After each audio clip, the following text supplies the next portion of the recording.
Hello friends, welcome to government job ideas. So இபிஐஎல்ல தான் வந்து பாருங்கள் உங்களுக்கு இந்த ரெக்ரூட்மெண்ட் கொடுத்துருக்காங்க. ஸோ இந்த வேலைக்கு வந்து உங்களுக்கு எக்ஸாம் கிடையாது. ஷார்ட் லிஸ்ட் பண்ணி உங்களுக்கு இன்டர்வியூ மட்டும் தான் வந்து இருக்க போகுது. போஸ்டிங்கை பொறுத்த வரைக்கும் நம்ம தமிழ்நாட்டிலே உங்களுக்கான போஸ்டிங்ஸ் வந்து சொல்லியிருக்காங்க. சேலரி வந்து பாருங்கள் 50,000 இருக்கும். ஸோ போஸ்டிங் தகுந்த மாதிரி சேலரி வந்து உங்களுக்கு வேரி ஆகும். லாஸ்ட் டேட் வந்து 8th ஏப்ரலுக்குள்ளார நீங்கள் ஆன்லைனில் வந்து அப்ளை பண்ணிக்கலாம். ஸோ இப்போ இந்த வேலைக்கான நோட்டிஃபிகேஷன் டீட்டெயில்ஸ் நம்ம பார்க்கலாம். நீங்கள் இப்போ தான் நம்ம சேனலுக்கு ஃபஸ்ட் டைம் வரீங்கன்னா சப்ஸ்கிரைப் பண்ணிக்கோங்க. Okay friends, so EPIL engineering projects India லிமிடெடில் தான் வந்து பாருங்கள் உங்களுக்கு இந்த ரெக்ரூட்மெண்ட் கொடுத்துருக்காங்க. இது வந்து பார்த்தோன்னா சென்ட்ரல் பப்ளிக் செக்டரோட ஒரு மினிரத்னா இதுதான் வந்து கம்பெனி தான் இது. ஸோ அதாவது பார்த்தோன்னா உங்களுக்கு வந்து சென்ட்ரல் கவர்மெண்டோட இது தான் டிபார்ட்மெண்ட் தான். ஆனால் வந்து உங்களுக்கு போஸ்டிங் வந்து பாருங்கள் நம்ம சதர்ன் ரீஜன்லையுமே வந்து உங்களுக்கு இருக்குது அப்படிங்கிறத கொடுத்துருக்காங்க. ஸோ இதில் வந்து உங்களுக்கு போஸ்டிங்ஸை பொறுத்த வரைக்கும் assistant manager level posting, manager level postings, அதுக்கப்புறம் சீனியர் மேனேஜர் லெவல் போஸ்டிங்ஸ்லாம் உங்களுக்கு வந்திருக்கு. எல்லாமே ஆஃபீஸர் லெவல் போஸ்டிங்ஸ் தான்.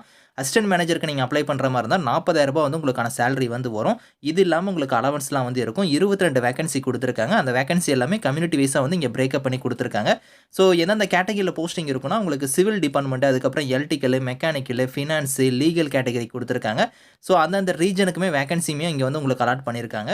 குவாலிஃபிகேஷனை பொறுத்த வரைக்கும் நீங்கள் பிஇ பிடெக்கில் வந்து பாருங்கள் சிவிலோ, எலக்ட்ரிக்கலோ, மெக்கானிக்கலோ, இல்லைனா எலக்ட்ரிக்கல் அண்ட் எலக்ட்ரானிக்ஸோ, எலக்ட்ரானிக்ஸ் அண்ட் டெலிகம்யூனிகேஷனோ இந்த மாதிரி முடிச்சவங்க எல்லாரும் அப்ளை பண்ணிக்கலாம். அப்படி இல்லைன்னா சிஏ, ஐசிடபிள்யூஏ, எம்பிஏ நீங்கள் ஃபினான்ஸ் முடிச்சவங்களும் அப்ளை பண்ணலாம். அப்படி இல்லைனா எல்எல்பி நீங்கள் முடிச்சவங்களும் அப்ளை பண்ணிக்கலாம். ஒரு 2 இயர்ஸ் வந்து எக்ஸ்பீரியன்ஸ் கேட்டிருக்காங்க. 32 வயசு வரைக்கும் இதுக்கு எலிஜிபிள் அப்படிங்கிறது சொல்லியிருக்காங்க. இந்த ஏஜ் லிமிட் இல்லாமல் ஏஜ்லேருந்து உங்களுக்கு வந்து ரிலாக்ஷனுமே இருக்குது. அடுத்து மேனேஜரில் வந்து பாருங்கள் கிரேட் 2ல வந்து உங்களுக்கு E2 கிரேடில் அப்ளை பண்ணுறீங்கன்னா 50,000 வந்து சேலரி. ஸோ இதுக்கு வந்து பாருங்கள் சிவில், எலக்ட்ரிக்கல், மெக்கானிக்கல் ட்ரேடுக்கு வந்து கொடுத்துருக்காங்க. இதுக்குமே நீங்கள் பிஇ பிடெக் வந்து பாருங்கள் civil, electrical, mechanical, electrical electronics முடிச்சவங்களாம் அப்ளை பண்ணிக்கலாம். 35 வயசு வரைக்கும் எலிஜிபிள். இதுக்கு வந்து சம் எக்ஸ்பீரியன்ஸ் வந்து கேட்டிருக்காங்க. அடுத்து மேனேஜரில் வந்து கிரேட் 2ல வந்து கிரேட் 1ல வந்து பாருங்கள் உங்களுக்கு E3 கிரேடில் வந்து வந்திருக்கு. இதுக்கு வந்து 60,000 வந்து salary. So civil, electrical, legal கேட்டகரிக்கு வந்து கொடுத்துருக்காங்க. இது எல்லாமே வந்து பார்த்தோன்னா உங்களுக்கு சதர்ன் ரீஜனில் வந்து இந்த கேட்டகரி மேனேஜர் லெவல் போஸ்டிங்ஸ்க்கு வந்து பார்த்தோன்னா உங்களுக்கு இல்லை போஸ்டிங்கு. ஸோ அதனால் வந்து இதை வந்து நீங்கள் கன்சிடர் பண்ண வேணாம். ஸோ மேலே இருக்கிறவங்களுக்கு வந்து பாருங்கள் அந்த அசிஸ்டன்ட் மேனேஜர் லெவல் போஸ்டிங்ஸ்க்கு வந்து உங்களுக்கு சதர்ன் ரீஜனில் வந்து போஸ்டிங் இருக்குது. அதே மாதிரி வந்து பாருங்கள் சீனியர் மேனேஜர் லெவல் போஸ்டிங்ஸ்லேயும் வந்து உங்களுக்கு சதர்ன் ரீஜனில் வந்து போஸ்டிங் வந்து இருக்குது. ஸோ 70,000 வந்து சேலரி வந்து வரும். இதுக்கு வந்து பாருங்கள் சிவில், எலக்ட்ரிக்கல், லீகல் கேட்டகரிக்கு வந்து கொடுத்துருக்காங்க. நீங்கள் பிஇ பிடெக்கில் வந்து முடிச்சவங்க அப்ளை பண்ணிக்கலாம். இல்லைனா எல்எல்பி முடிச்சவங்களும் அப்ளை பண்ணிக்கலாம். 42 வயசு வரைக்கும் எலிஜிபிள் அப்படிங்கிறத கொடுத்துருக்காங்க.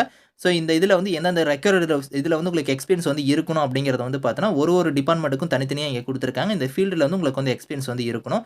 அதே மாதிரி சேலரி இல்லாமல் உங்களுக்கு என்னென்ன அலவன்ஸ்லாம் வந்து வரும் அப்படிங்கிறத வந்து பாருங்கள். So HRA, provident fund, medical facility இந்த மாதிரி நிறைய பெனிஃபிட்ஸ் இருக்குது.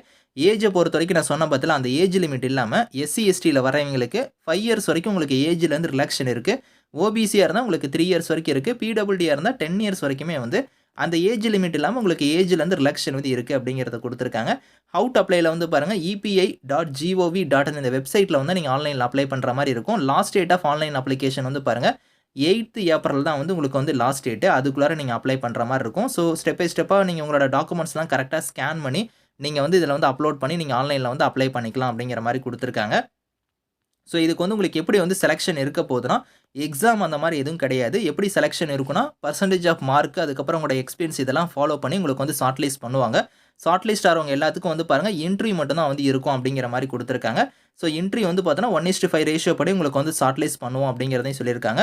ஸோ அதே மாதிரி உங்களுக்கு பிளேஸ் ஆஃப் என்ட்ரி வந்து எங்கே இருக்குன்னா நம்ம சதர்ன் ரீஜனில் வந்து பாருங்கள் சென்னையில் ஆஃபீஸ் இருக்குது. உங்களுக்கு அங்கே தான் வந்து சதர்ன் ரீஜனல் ஆஃபீஸில் தான் உங்களுக்கான இன்டர்வியூ வந்து இருக்கும். பிளேஸ் ஆஃப் போஸ்டிங்குமே நம்ம தமிழ்நாட்டில் உங்களுக்கு வந்து சென்னையில் வந்து இருக்கலாம். ஸோ ஜென்ரல் கண்டிஷன்ஸுமே வந்து கொடுத்துருக்காங்க. இதெல்லாம் நீங்கள் கரெக்டாக ஒரு தடவை ரீட் பண்ணி பாருங்கள். ஸோ ஏதாவது டவுட்ஸ் இருக்குன்னா ஹெல்ப்லைனுக்கு வந்து உங்களுக்கு இமெயில் ஐடி உங்களுக்கு வந்து காண்டாக்ட் நம்பர்லாம் கொடுத்துருக்காங்க. இந்த இமெயிலுக்கு இல்லைனா காண்டாக்ட் நம்பருக்கு வந்து நீங்கள் காண்டாக்ட் பண்ணி உங்களோட டவுட்ஸை நீங்கள் கிளாரிஃபை பண்ணிக்கலாம். ஸோ இதுக்கான லிங்க் டீடைல்ஸ் எல்லாமே வந்து நான் கீழே வந்து டிஸ்கிரிப்ஷன் வந்து கொடுக்குறேன். ஸோ செக் பண்ணி பாருங்கள். Thank you friends.